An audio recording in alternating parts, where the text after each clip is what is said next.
here talking everything Arizona State football. I'm the RyKno, Ryan Knowles. Here with me, as always, Big John Caldwell. And Big John, feels good to be talking another ASU victory as the Devils meet the Kansas Jayhawks, their Big 12 opponent, for the first time in each school's history. And the Devils come away with a thrilling 35-31 victory. And man, it was good. That was a great win. It was a shootout all the way to the end. It felt like, we got a lot to talk about with this game. Cam Scatterbo with another great game. Sam Levitt was this his breakout game? Yeah, it really perhaps it was. He played very, very well. Jordan Tyson overcame a couple miscues to catch a couple touchdowns late, including the game winner. They were fun to watch on Saturday night. That was a great win. Yep, it was, and it was. They showed grit. They showed heart. Next play mentality. Made some dumb mistakes. Made some penalties that hurt them, but it just didn't rattle. A few questionable penalties. Yeah, well, yeah, you can't let the refs beat you, and I don't think they let that bug them too much. I think they went right on. And thankfully they didn't. That was very key. I felt like they got some calls that didn't go their way, and they didn't let it consume them. It didn't let it affect their play. They stayed very even keel all the way to the end. So that was huge to them pulling out the win. As we get into the second half of the season, we'll of course ASU improving to 4-1, but we're going to talk about this gauntlet of a schedule that they're going to have coming up here in the second half of the Big 12 season. And it starts tomorrow night as they welcome the 16th ranked Utah Utes to Sun Devil Stadium. And hey, Big John, what's a Ute? What's a Ute? What's a Ute? Yeah, the two Utes. It was. We've had this one. We quote that every single time. Every time we play Utah. It's a great movie, but we've had this game circled on the calendar for a long time, and as we were talking about in the pre-show, a carryover from the Pac-12. It really is, and it's this is the team. Utah is the team that you want to try to become as far as how your program is built. 20 years of consistency and getting better every year, going to better bowl games, and really building a great culture and getting the recruiting really right. I mean, they don't rebuild. This team reloads. They reload. Yes, absolutely. And that's what great teams do. And Utah has turned themselves into a great program under Kyle Whittingham over the last 20 years. And, if you go back to the previous slide, we'll talk about, of course, we're going to get into Utah. We'll break it, that whole thing down. But we're going to talk about ASU's, just heart-wrenching win. I mean, it felt like it took a couple years off my life, Big John. I mean, those are some games that's right up there with some of those games like the Hail Mary game, the Oregon game in 2019, the Washington and Colorado games in 2017. I mean, just so many thrilling ASU wins. And even though Kansas wasn't ranked, this was a team coming in. They were ranked to begin the year. They've gone through kind of a stretch where they've struggled here, especially to close out games. And ASU, one of our keys last week was keep Kansas down. Keep them. Don't be a get right game for them. Keep them down. Keep them losing. And that's what ASU was able to do, especially with them going back and forth with Kansas there in the fourth quarter. One of my big points last week was the need to score once you get a first down inside the opponent's 40, and in the fourth quarter they made that happen. It was not happening prior to that, but I know it's a big deal. It's stat wise, they were looking at this, and they did win the middle 8 again. So they're accomplishing things that they're really drilling week up. They run the 2-minute drill all the time. They run the 1-minute drill all the time. They run, and as we talked about in the pre-show, I think they're finally getting that sort of receiver to favorite receiver to Sam, kind of that right kind of route, and they're hitting on it now. It's like they're not. Yeah. They know what they can do in game situation, and they know what works in practice. And what's happening? They're putting players in a position to succeed, and I like that. Yeah, I agree, and that's certainly what we saw on display Saturday. ASU. Sam Levitt finding Jordan Tyson. He had himself a great game, 6 receptions, 76 yards, 2 touchdowns. He had a bad fumble, and then a drop that led to an interception that really could have, crumbled the whole team, and nobody let it affect them. They bounced right back. He made a couple big plays towards the end that ultimately proved to be the difference in this game. And he, you talk about guys who were unsung in this game. Jordan Tyson was certainly a big part of why they were able to pull this victory out. The O-line not surrendering any sacks, I think, was huge. Ben Coleman, Max Henniger on that right tackle. Sorry, left guard. Coleman's the left guard. Right tackles at Henniger. They both played extremely well. Yep. That's been one of the unsung parts of ASU's team has been their offensive line, which has really played very well, not just in run blocking, but in keeping Sam Levitt clean. Keep him clean, and with all the different looks and sets they have, I'm really impressed how they're able to, manage gaps really well and pass protect so well. This is a team that, in order to, if you're not catching, the way we're getting Scatterboo off is that our sets are a little different each week, a little wider in places, and we're hitting the holes. But guys are doing. I just can't say enough about Max pulling from the right tackle position, and when he pulls, he didn't hit people he hit somebody on the line, and he goes to the linebacker, the next level, and knocks people down. Yeah. So and those, also I think Scat's getting his yards, but it ain't just all by himself. He's getting a lot of good help. He's getting some great help up there up front. Yeah, I mean the offense, the tight ends have been blocking very well. Yep. And I think the fact that you're getting Sean Naa back healthy, he started at right guard against Kansas. Mm-hmm. That's been a big plus. Well, you remember I talked about he's finally healthy.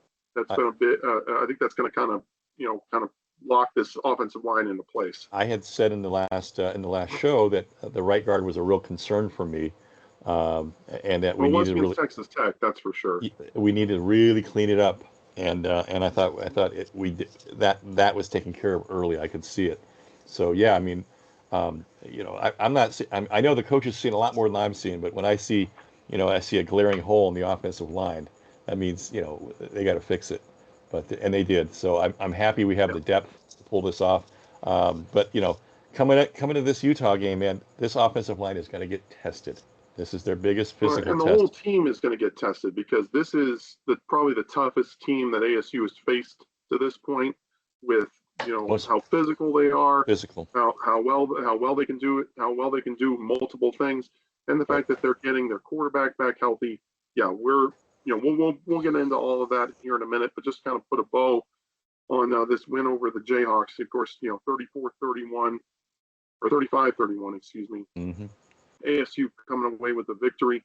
As we go on to the next slide, just the fact that the rushing attack was as effective as it was. 309 rushing yards, 481 total yards, 28 first downs. Penalties were a bit of an issue, but there were some questionable calls. Those 2 targeting penalties, I felt like were a little suspect. There was a pass interference call, and then there were a couple calls against Kansas that weren't called. The flags didn't come out. When Leopold came out on the field and started screaming at the refs, he came all the way down the field. Yeah. Yeah, I know. And then there were a couple holding calls on Kansas that weren't. My gosh. Yeah. Yeah. So, but the O-line, we mentioned them. They were certainly a star of this game. Not going to get talked about a lot, but they had a very, very solid game, 0 sacks. And then, rushing for over 300 yards. That's, a big up to the offensive line for doing their jobs and playing as well as they did. But yeah, those 2 targeting calls will keep Keyshawn Elliott, their starting middle linebacker, and Clayton Smith, their best pass rusher, out of the first half of tomorrow night's game, which is going to be tough. But it's going to hurt. About depth. It's going to be next man up. You got Prince Dorba back. You got Cyrus Fiaseu and Caleb McCullough, who should play well. So McCullough they'll hopefully be able to weather the storm. I like how McCullough's been playing. He's been very serviceable in there.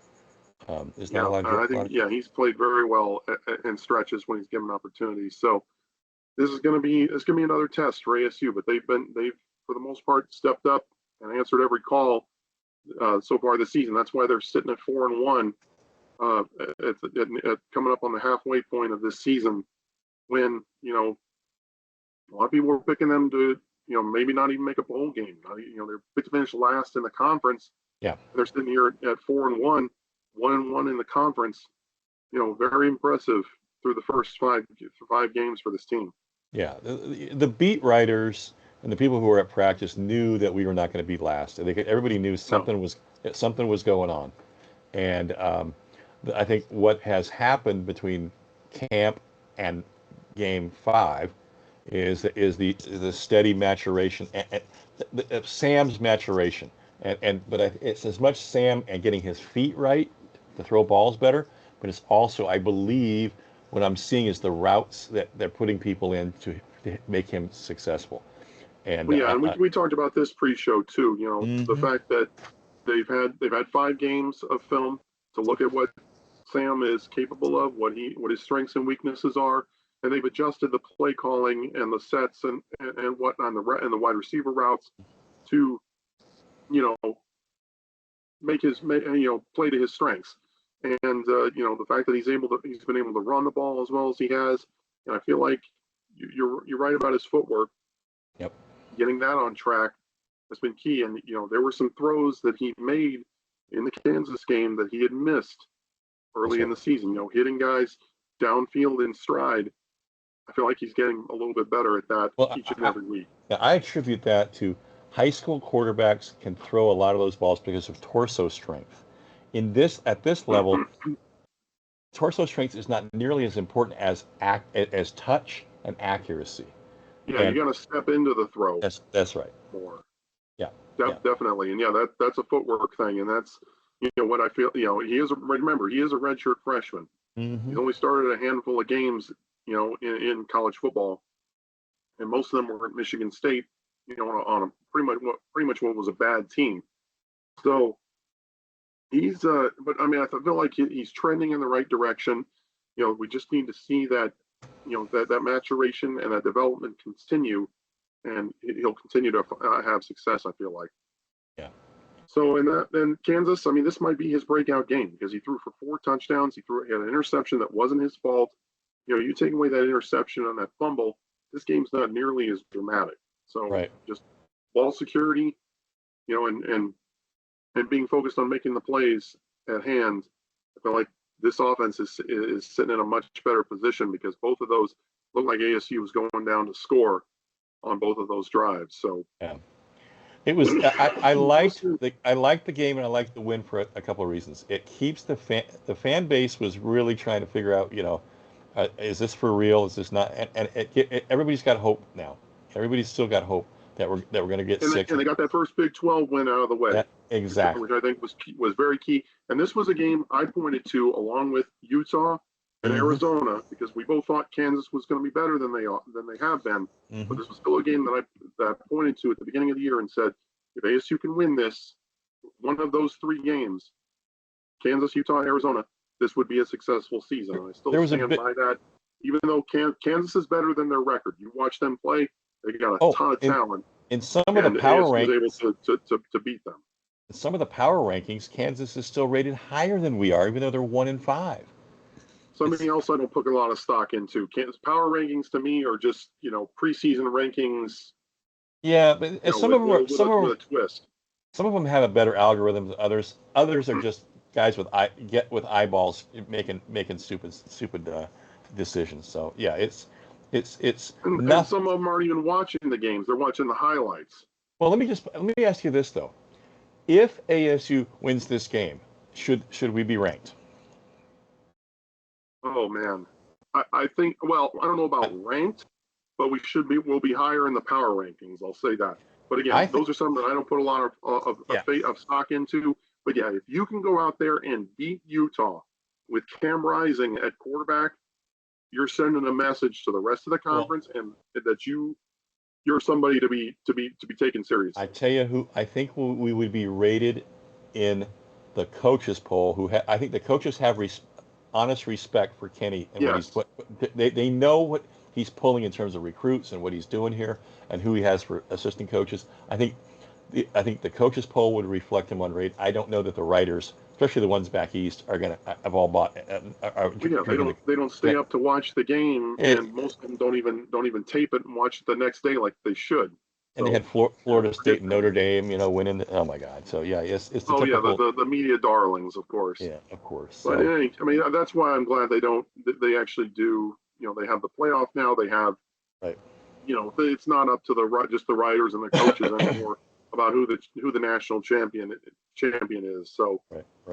Thankful that, because they got that East Coast and Midwest bias going. That's just ridiculous. Well, I think the question that was going around this week that was a good question to have, because the Big 12 seems to have a lot of parity. There's no dominant team. Can the Big 12 have two teams get into the playoffs or not, or is it still going to be SEC? And ACC are going to have the. I think that's why it's important that the first four teams have byes, because traditionally they're supposed to be, in theory, they're supposed to be the four conference champions of the Power Four who get those byes. It'll be interesting to see how that all breaks down, what the records are when it's all said and done. I think if somehow, some way, I think if you have a one-loss Big 12 team who's the champion, Big 12, they should be one of the top four. They should get the bye. If you have a two-loss Big 12 team, gosh, that's so tough. It kind of depends on their strength of schedule. It depends where the second loss occurs. If the second loss is in the championship game, that's one thing. If it's to a very bad team, it's another. I mean, because style points do matter. Points do matter. And this comes back to that whole argument about, is 8 teams enough? Because a lot of people want 12, so that the smaller teams who are having great seasons can get in.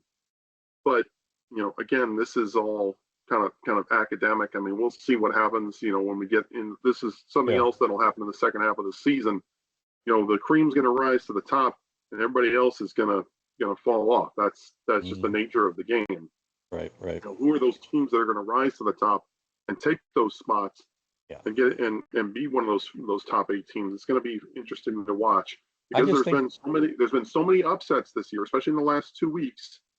Who those teams are going to be. It could be another 2007 where it's two teams that maybe have 2 losses that end up playing for the championship. So we'll see how it goes. In a year where you have a Texas and a Georgia playing as well as they are, and now a Tennessee looking good, it's going to be hard to keep them all out. I don't know if they necessarily do. The SEC could get, if they continue playing as well as they have, you could get 3 SEC teams into that top 8. That's kind of where I was going with this whole line of questioning. Yeah. And we'll see. Of course, we're college football junkies. We're going to keep an eye on all of this, and this is something that we'll talk about, down the line as the picture becomes a little bit more clear. Right now, with all these upsets, these big teams, these top 10 teams going down every week, painting a very murky picture as we reach the halfway pole of the college football season. But it's been very interesting. You got the top 2 or 3 teams up there, but everybody else, remember, there's going to be 8 playoff teams this year. So those other teams battling for spots 4 through 8 are, it's going to be very interesting to watch. We'll see what happens. So, but we're sticking with this game. Kind of putting a bow on the Kansas win. Players of the game presented by Valley Athletic Booster Club. Support local athletics. Check out valleyathleticboosterclub.com. And for me, I got to give it to my guy, Sam Levitt. This is a guy who, if you watch him at Tonazona, he really wasn't all that impressive. Right. A lot of people that I talked to didn't have a lot of confidence in him going forward. But to me, he's improved week after week. And you saw it in this game. The decision-making was there. He was hitting guys in stride. He was making good decisions with the ball. The interception was not his fault. And he knew when to stay in the pocket. He knew when to tuck and run. He was making good decisions out there and moving the team down the field, putting them in position to get points. And not exactly sexy numbers. Those 4 touchdowns sure look sexy now, but to me, it's the 10 carries for 77 yards. The fact that he was able to be as effective as he was with his legs and kind of expose that Kansas defense a little bit definitely helped move the chains and made this offense very effective, especially in the fourth quarter. Everybody has to play him honest. He's a dual threat, a real dual threat, and he's the only part about the running. I just wish he would get down a little bit better, a little cleaner. We both do, yes, absolutely. And it's kind of like he has to get that first hit. He's not a baseball player. He doesn't slide all that well. Yeah. But I still, if he's Dillingham talked about it this week. He's a guy who likes contact. He doesn't shy away from contact like a lot of quarterbacks.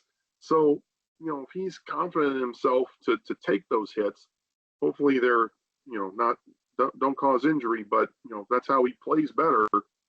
Hey, more power to you, Sam. And then on defense, Xavier Alford playing another solid game, 6 tackles, 2 pass deflections, including the one on that Hail Mary where he made the right decision. Didn't try to do the interception, just knock it down. And that's all you got to do. That was great. That was really great to see. I mean, this is a guy who's, since he came over from USC, didn't get to play last season, even though he probably should have because of the transfer rules, but has come on and really become one of the leaders on this defense on that back end, and been an very effective player. I got up close to him. I was at the Santan Ford car ceremony the other day, and he's a good sized kid. He's got some length on him. Oh yeah, I love his game. I feel like he's kind of a ball hawk out there. He's not afraid to stick his nose in the fire. They can, when he plays up to close to the line, he can make some plays and get after it out there. Yeah, I like what I've seen a lot from him, and he had another solid game on Saturday. Yep. Well, here I go. Of course, I got to pick Scat. I mean, you can't leave him out.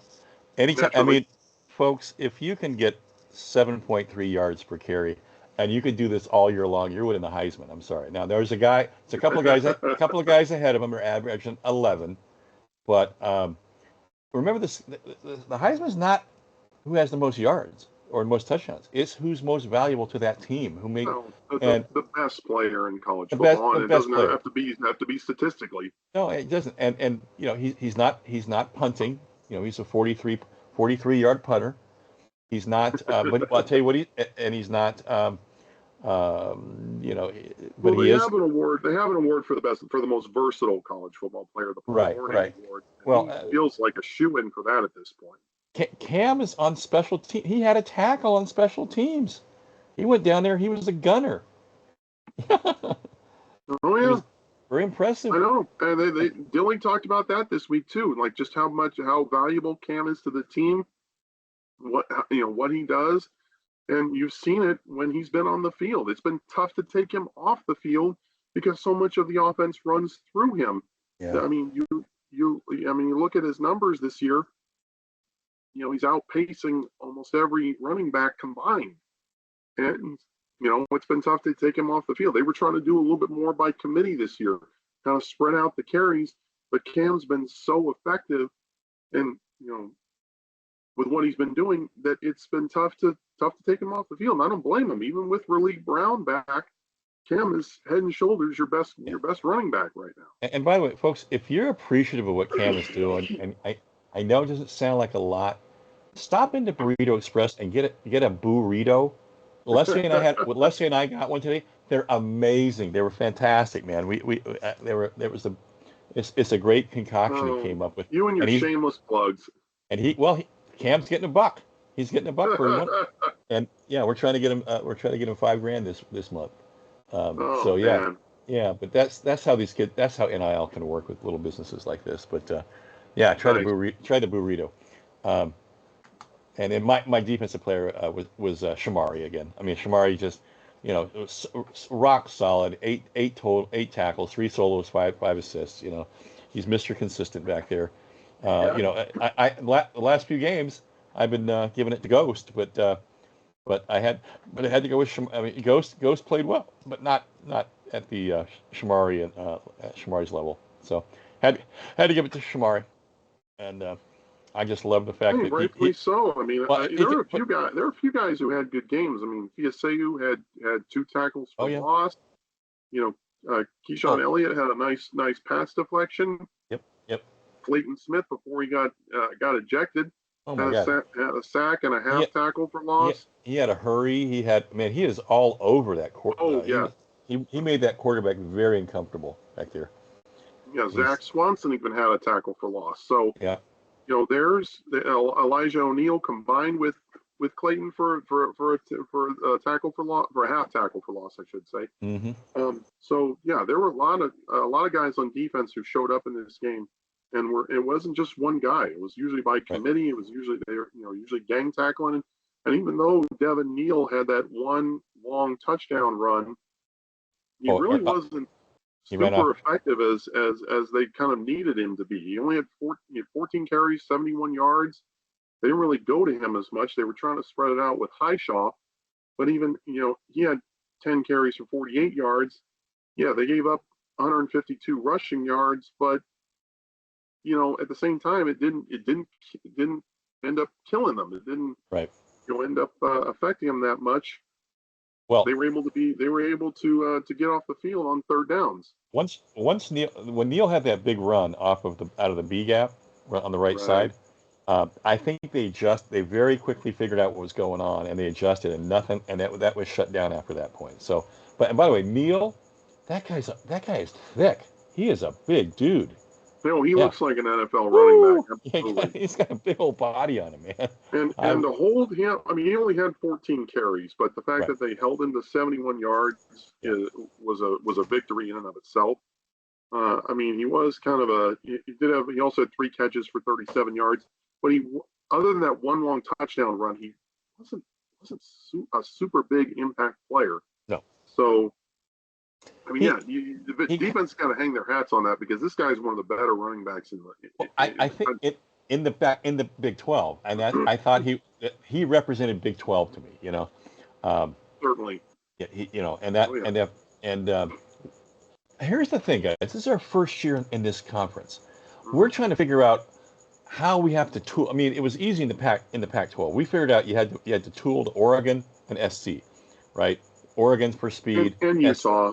And you those are the 3 teams you had to tool your you had to pick your what direction you were going to go. And for a while Stanford, but they fell. No, I think in the last 5 years it became clear who the 3 were, and who you had to I call it tool, gauge your recruiting towards, and because especially defense is trying to stop these elite skill position guys. Right, and you can have a 6'3", 220 guy in Pac-12 is maybe not the same guy in the Big 12, in terms of just physicality and technique and experience. But I think we're learning in this first year what the Big 12 has for athletes, and it's kind of a learning year for these 4 teams coming in, and maybe we're just we're seeing some we know enough about what other teams have. We're making the adjustments, but I'm just going to keep looking for this group of coaches to put our kids in the right position to succeed. I think playing out, we got the road loss out of our system. We came back and didn't play flawlessly, still had mistakes, but we played grit and we didn't give up. That's the key. And we played well enough to win, and we executed when it counted. You can win a lot of games just doing that. Exactly. So yeah, very proud of this team. Forks up, big win, boys. And but now we get into kind of the meat of the schedule, and these are some tough opponents that ASU is going to have here in the second half of the season. And you're right behind the 8 ball starting this week. You got Utah on a short week, and the Utes are coming off a bye. I mean, that's just that is so tough in college football to try to win. I don't care who you are. Yeah. This is going to be a tough game. and with Utah having Cam Rising coming back, it's not gonna be, and it doesn't get any easier either because you got to go on the road to Cincinnati. Yeah. East Coast time. Kick off at 9 a.m. local time. Body time. Yeah, it's your body clock. When was the last time ASU kicked off at 9 a.m. local time? No. We were talking about that pre-show. I think it was Northwestern back in 04. That's the last time I remember them doing it. So, and then, you do get a bye, but then you got to go to Oklahoma State. They haven't been playing their best ball lately, but they're still very, very tough. Definitely not a team you're going to overlook. Oh, no. In Stillwater. And then you come back home, you got a UCF team that didn't start out the season very well, but they're playing some very good ball right now. KJ Jefferson, that quarterback, he has been playing a lot better the last couple weeks and looks like he's going to have a strong rest of the season. Then you got to go to Kansas State. They look like they're the class of the conference right now with the way that they're playing. And then you got BYU at home. They've gotten on track after a rough start, and they're playing extremely well. And that there's a lot of BYU fans here who are going to show out. For the Cougars. But the fact that it's packed house of blue and white for sure. And it's going to be our, it's home, so that's a good thing. But but there's still a ton of BYU people here. The second largest Mormon market in the country, you bet. Yeah. So I know, and then of course you got U of A in Tucson, which looks actually like a winnable game with the way they're playing. They did not play very well against Texas Tech. One dimensional Saturday. Yes, they're a two-man show up there with Vita and McMillan, and that's really about it on their offense. So, that actually looks like it could be one of the more winnable games on your schedule the rest of the way, when that didn't look like the case a few weeks ago. So, obviously, this is very changing. Things change week to week. We'll see what these teams look like as we get closer when ASU plays them. But this schedule's kind of stacking up to be kind of a gauntlet for ASU coming into the second half of the schedule. And my question is, can they get to 6 wins? Well, I think we've shown the ability to change up strategy week to week. But what does not go away is your ability to that defense travels well and the running game, right? If we can keep running. And this is the team that's going to be the toughest to run against this week. If we can get, I'm not saying Cam's going to get 185 yards again. I'm saying, but if you get him off for 120, you may win this game. Just I think even if you break 100 yards, this team, if Cam can break 100 yards, and if you could somehow break 150 as a team, you might give yourself a chance to win this game. Yeah, well, you're going to get yourself down in the 40, and you're going to convert some field goals, or you're going to have a chance to get a strike. And by the way, I do not want to overlook the brilliant 3rd and 7, or the punt, the fake punt on that got us the first down. And hands off to Charlie Regal for calling it. That drive should have led to a score if Jordan Tyson doesn't fumble that ball. That was a huge play that definitely turned the momentum back ASU's way. Canyon Floyd, the true freshman punter, throwing to the defensive end, Clayton Smith. We saw him play on offense last year, but I was looking around at everybody in my section like, I can't believe that actually worked. Well, they must have seen it in previous punts that something was working. Sure. You just don't pull that out of the thin blue air. You have to get the right alignment. Yeah, and guys have to be going. But on a 3rd and 17, I know. Given that they were on their side of the field. Yep. That is extremely gutsy. So hats off. I'm thrilled that it worked. It should have led to a score, but we won't tug at that thread. They still won the game, and that was a fun play to watch. Yep. Special teams definitely played a role in this game. Yep. With Ian Hershey having that his low kick blocked, Karsten Kiefer comes on and kicks the extra points the rest of the way. Sure. So it was definitely a full part of the game on Saturday. thankfully they didn't end up costing them the game. But I mean, that's one of those plays, along with those two mistakes Jordan Tyson made. Right. You know, you point at and say, hey, if that doesn't happen, this game's not as close. We're talking about a much different outcome. You know, as far as ASU winning by multiple scores. Well, I liked how we handled kickoffs, especially late in the game where we were putting the ball in play as opposed to putting it out. You know, was it the punt or was it a kickoff that was muffed and we thought we had it. Remember that? Yes. Yeah, I that's do. that's telling me that we got guys balling out on special teams. You know. Yeah, that one that Parker Lewis. That's right. You know, kind of kicked off, and it looked like he was going to check up. It ended up, you know, going about a yard deep in the end zone, but then came back out. Mm-hmm. Yeah, that was, you know, if he can hit that like a couple yards short, and they can check up and come back. Yeah. Yeah, the guys running down could have got a play on that. Well, the fact that you don't have all your hands guys up on the line, you know, they didn't have their hands guys up. When they pooched over the top of that to that second level, and that one kid kind of bobbled the ball. Well, that was with about 30 seconds to go. They were trying to run time off the clock. Yeah. I'm talking about the other one where we thought we recovered. Remember that? Oh yeah. Yeah. Yes. It was in question. Yeah, I mean that's something else in your arsenal that you can break out if you feel like taking a chance.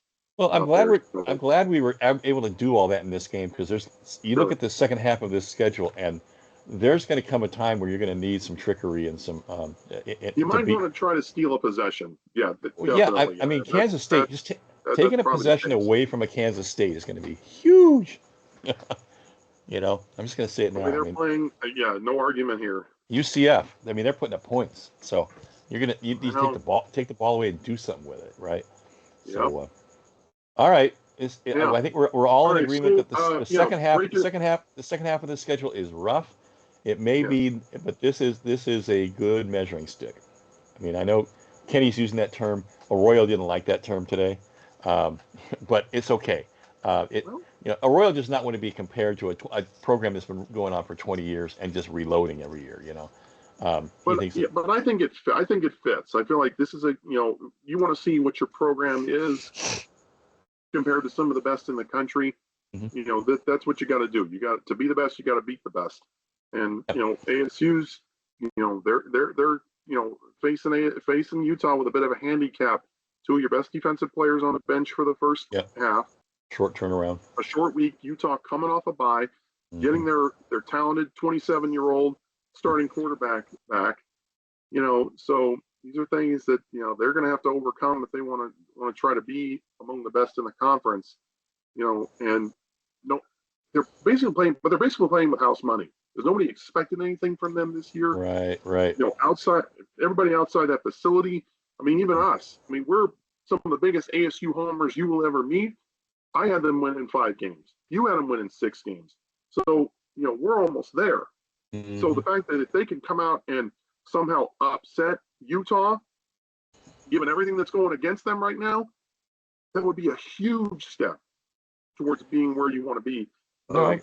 You know, in just your second at Dillingham, just his second season as head coach. Right. And well, it's important because, you know, there's a lot at stake in terms of recruiting, and the fact that we're playing in these other markets at the time. I don't know if you saw the numbers, but you know, all of our games have been on ESPN so far. And Rossini was going over it today. Now they don't have the latest numbers for Kansas, but he says we're up our pure eyeballs watching our games is up over 2 or 3 million eyeballs than what we had this time last year. The fact that they had a sellout crowd for Kansas Yes. was very impressive. I was extremely impressed by that. You know, earlier in the week they had mentioned that they only had about 1,500 tickets left, but by kickoff they had sold out. Mm-hmm. That's huge. Yeah. And I think that, you know, the Texas Tech game was on FS1. FS1, that's right. But yeah, everything else has been on ESPN. You're absolutely right. And the real challenge is they're getting more eyeballs on the program. They're not, you know, they're not limited by households that have the Pac-12 network or don't have the Pac-12 network. Right. Everybody can get ESPN. Everybody can get ESPN. All the ESPN. Getting exposure. Yes, exactly. Absolutely. I just think that that's a big part of what's going on right now. We're trying to figure out what the talent level is really like, what the athletes are like, and we're getting exposed. It's going to help us hugely for recruiting. So Yeah. this I is agree, but I mean that's a week to week thing, regardless. I mean, you're always recruiting, you're always trying to get sure, more exposure for your program. right. So, but hey, going out there and beating one of the best teams in the nation, and certainly the what many consider to be the class of the conference, Hmm. would be huge as far as recruiting. So Yeah. that's got to be the focus. And Utah, I mean, they're legit. They are a damn good program, and yeah, they've had some hiccups this year. Last year too, with Cam Rising battling some injuries. Yeah. The game against Baylor, he gets pushed out of bounds and hurts his finger going against a Gatorade cooler. Ends up with a laceration that he needed to have surgery on. Yeah. And yeah, it was on his throwing hand. That's right. Yeah, that's And right. they really haven't been tested all that much. I mean, Oklahoma State was certainly a close game. It was. I saw that.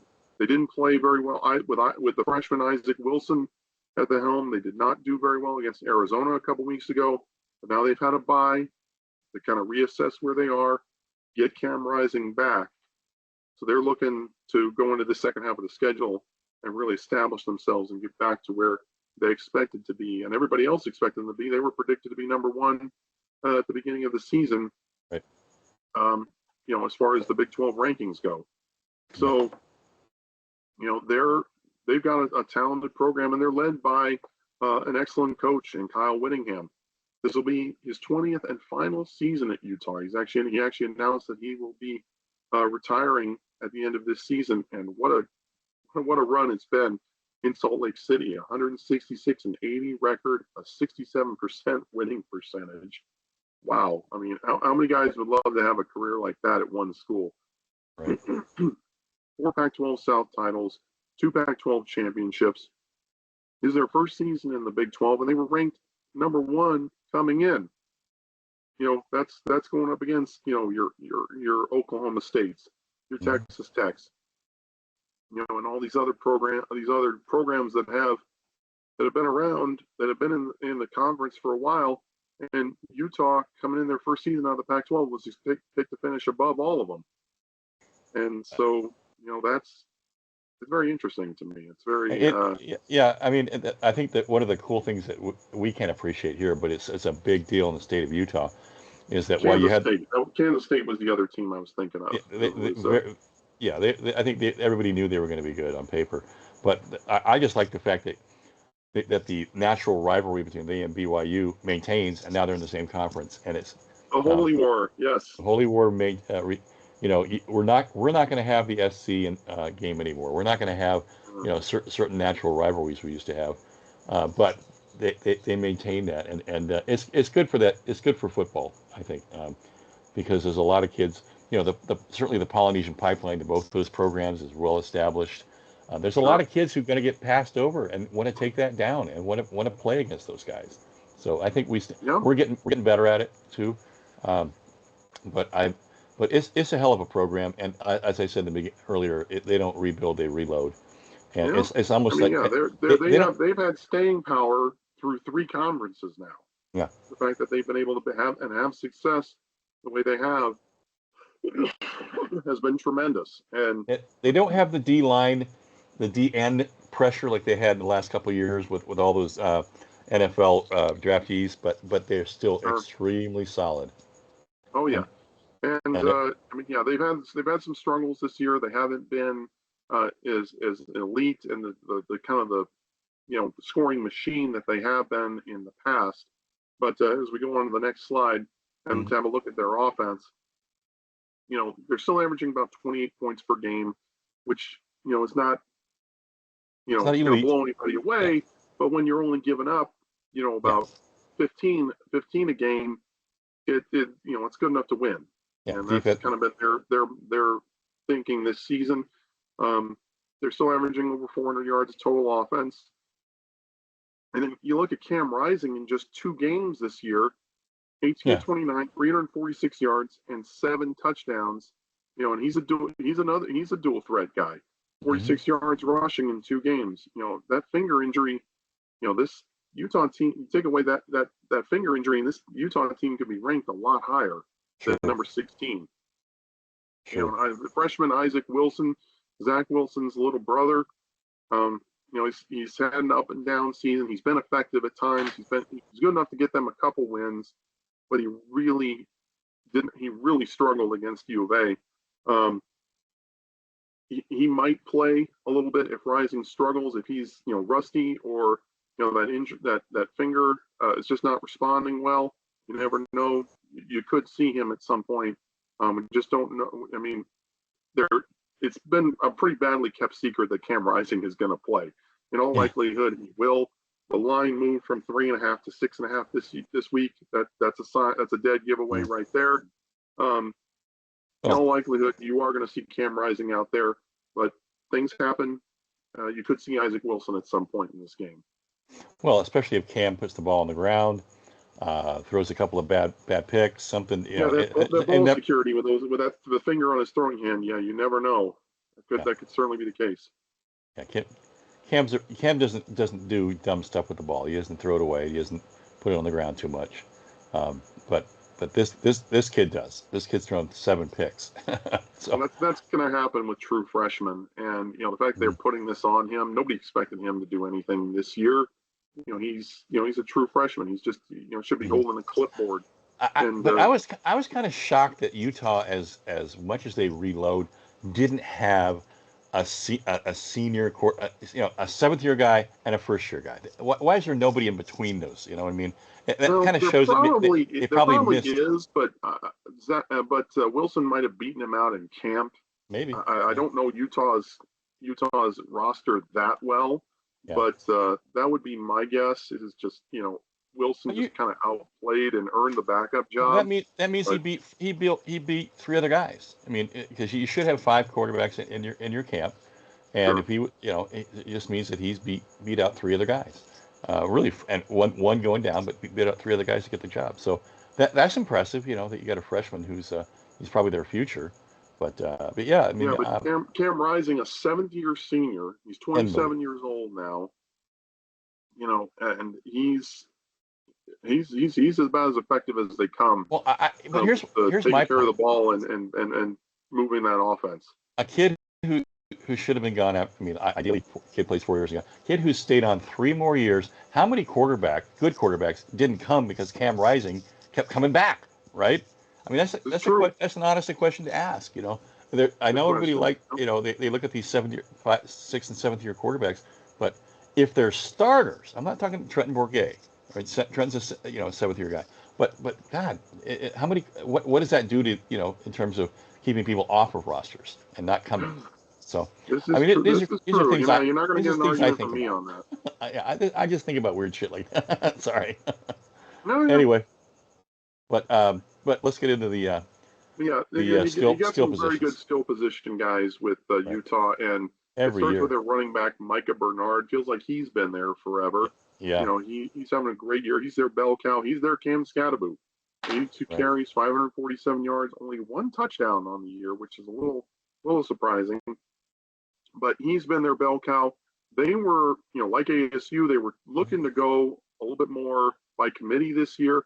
And Bernard's just been they've been so effective. They were trying to get the highly touted freshman Mike Mitchell into the game. Worked into the contest more, and Bernard's got twice as many carries as Mitchell. So, he's just been so effective. It's been tough to take him off the field, and he's been very good for them this year. Averaging almost 7 yards a carry. So definitely got to find a way to contain him. And then, of course, it's Utah. They're going to have great tight ends. And their best one's tight end is Brant Queethy, the senior. He's having another good year, 17 receptions, 269 yards, and 4 touchdowns. He's the top target. He is one of their best players. And, you look at him and their other tight end, Caleb Lawner, who has 3 catches on the year, all for touchdowns. This is a very effective tight end room. And that's kind of been Utah's hallmark. They always seem to produce great tight ends. You look at Dalton Kincaid and what he's doing with the Buffalo Bills right now, and you see what I mean. Mm-hmm. And then their receivers, Dorian Singer, the Arizona transfer, 26 receptions, 359 yards, no touchdowns on the year, which is a bit of a head scratcher. And then Money Parks, he's a speed guy. He's been very effective for them. 14 receptions, 190 yards, 2 touchdowns. And this is a very young offensive line as well. They're built more for run blocking than pass blocking. Another reason why Wilson's kind of struggled this year, he's not really used to the pressure being in his face as much as it has. Teams that have been pinning their ears back and coming after him. That's why he's thrown 8 interceptions so far this year. So this is, and something that they've been wanting, 7 interceptions this year. Correct. They've been waiting for Cam Rising to come back. It's been like a weekly thing with Utah. When is Cam Rising getting back? When's Cam Rising getting back? It's the first question that comes out every press conference because of just how effective he is. Because I stay in touch with a lot of the parents on our program, and the parents talk to other parents. I mean, kids, that's another whole level of communication that goes on. Oh yeah. Supposedly, Cam has told everybody he really wanted to play against ASU. He really wanted to be back. He's got to think about this game. So, yeah, and so we'll see. Bring it, 7. We're here. Nobody's running. Nobody's ducking. So let's go. Looking forward to it. And then you look at the Utes defense. Another, the running game, tight ends, and defense. That's what Utah is known for, and offensive line in the past, although not so much this year. But they've been very effective this year. Only 15 points per game allowed, only 107 yards rushing, only about 180 yards passing. So they've been very effective. Those numbers are a little bit skewered because they shut out Southern Utah in their opener. Only give up 12 points to Baylor. And then they beat Utah, and of course they only give up 21 points to Utah State. They haven't even given up 30 points in a game yet this year. So this is still a very effective defense, not as sexy as it has been in the past as far as names, NFL prospects go. Right. But still some guys on this defense who can ball out. And the DN, Van Fillinger, is one of them. Right. He's the leader on this defense. 24 tackles, 7.5 tackles for loss, 5.5 sacks, 3 pass deflections. He's a big boy, 6'4", about 250. So, and he plays the strong side. He sets the edge well, but he can pin his ears back and get after the quarterback just as well. And you said he was a converted wide receiver? No, that was the other guy, Connor O'Toole. O'Toole, okay, I gotcha. Yeah, this kid's really good size. He sounds like yeah, he looks like an NFL defensive end. So is that right? Definitely that might be a good idea to double team him. Put a running back over there on his side. Yeah. Get a tight end to chip. Definitely got to keep an eye on him. And then safety Tao Johnson is having a good year as well. He's their leading tackler with 29 tackles. Kind of lost my train of thought here. Yeah, 29 tackles, 2 tackles for loss, an interception, and a pass deflection on the year. So he's having himself a nice year. Productivity. I'll move him around quite a bit. He kind of plays almost like a rover. Their base defense is a 4-2-5, so they play mostly nickel. Right. And they play man. Move him all over they'll put him in the slot. They'll move him all over the place. So yeah, and that nickel group is largely playing man. That's what they do. Yeah, so. that's why ASU's got to come out and get some separation on the back ends with their receivers and whatnot. Right. And I would also because in man expect them to blitz. They're going to blitz a lot. Oh yeah. Use the screen game. Use the draws. Get the running back out in space and let them. And when they over pursue, make them pay. Yeah, or that little delay where the tight end is blocking, then releases and you throw over the back of the linebacker. And especially when the linebackers are blitzing. That's right. That could, if you can buy some time and make that happen, it can go for a big gainer. So hopefully, that's something we'll certainly keep an eye on. But moving on here with some of these guys they have on defense, Smith Snowden has kind of been their shutdown corner this year. 16 tackles, 3 tackles for loss, interception, and 4 pass deflections. He's definitely filling up the stat sheet with his play. And then I mentioned Connor O'Toole. He's the other defensive end, converted wide receiver. So he's their speed guy. Right. There you go. Coming around the edge, 12 tackles, 2.5 tackles for loss, 2.5 sacks, and a forced fumble. He's still kind of grown into the position a little bit, but he's been very effective at times out there. But And then they converted him after he got there. He was not he was a wide receiver when he came into the I thought program. he was a wide receiver for a little bit with Utah, Yeah, and then they converted him. That's kind of what I remember. Yeah. But and then they have a linebacker. Was there another slide? Hold everything. Nope. Okay. All right. They have a linebacker who was a preseason All Big 12. He was like their only guy. The linebacker Junior Tafuna. 15 tackles, 2 tackles for loss. Not really filling up the stats sheet as well as some people might have expected, but he's a guy that offenses are going to kind of stay away from because he is kind of a playmaker, and they're not really going to run at him too much and force him to make plays because he's certainly more than capable. So that's the Utah Utes. Certainly, maybe not a team as dangerous or as scary as years past with some of the NFL blue chip prospects that they have, but still a very effective team, and certainly one that was expected to be in the class of the conference. And with Cam Rising back, you certainly expect them to be much improved. Yep. So, our keys to the game presented by Sleep in Heavenly Peace, for a great nonprofit that builds beds for families in need. Definitely support Sleep in Heavenly Peace. And for me, I mentioned it before. I think Sam Levitt's play needs to continue trending upwards, even against a very tough defense like Utah. We saw it in the Kansas game. I feel like that could be a breakout game for him if he continues to study and make good decisions with the ball and continue to get on the same page with his receivers. Good things are going to happen for him. And I feel like, he continues that level of play and improving week after week.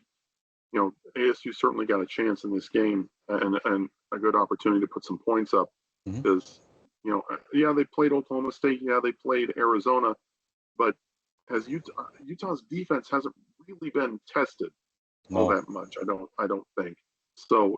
This will be a good opportunity for ASU to kind of flex a little bit, open up the playbook, try and do some different things against an aggressive defense like Utah. So hopefully we'll see some different things, and Sam Levitt can certainly make that happen. They should be able to put some points up. And then on defense, stack the box, stop the run. Get on Micah Bernard, try to make him as little a factor as possible because so much of what they have done offensively has run through him. With Cam Rising back, they'll be able to run their full playbook a lot more, and their passing game should be better. But, we don't know what his finger is like. If you can stack the box and blitz him, you might force some mistakes and stop the run and make Utah one-dimensional. You certainly give yourself a good chance to win this game. So we'll see how things play out. But I feel like stopping Utah has always been a run-first team. You can do that and stop the run. Right. You really limit what they can do offensively. I agree. And to me, because of what he's done to us the last couple of years, if we can stop Queethy, I think we got to, really put Keyshawn on him or put the other linebacker. And I think he has been very effective against ASU. Has. True. He's just killed us. And and he's athletic. He's big. I mean, he does a lot of things well. He's another guy who they look for out there. They run plays for him. Oh yeah. He's a very good player. So, but I think watch out for him. I think we're quicker to get to the edge, and we're better on the edges than we have been in last year and certainly the year before that. Not having Clayton Smith that first half. It's gonna hurt. Elijah O'Neal, Prince Dorba. It's gonna have to be some other guys at least early on. So hopefully we'll see that happen on tomorrow night. Yeah, I agree. So I like to get it down to 2.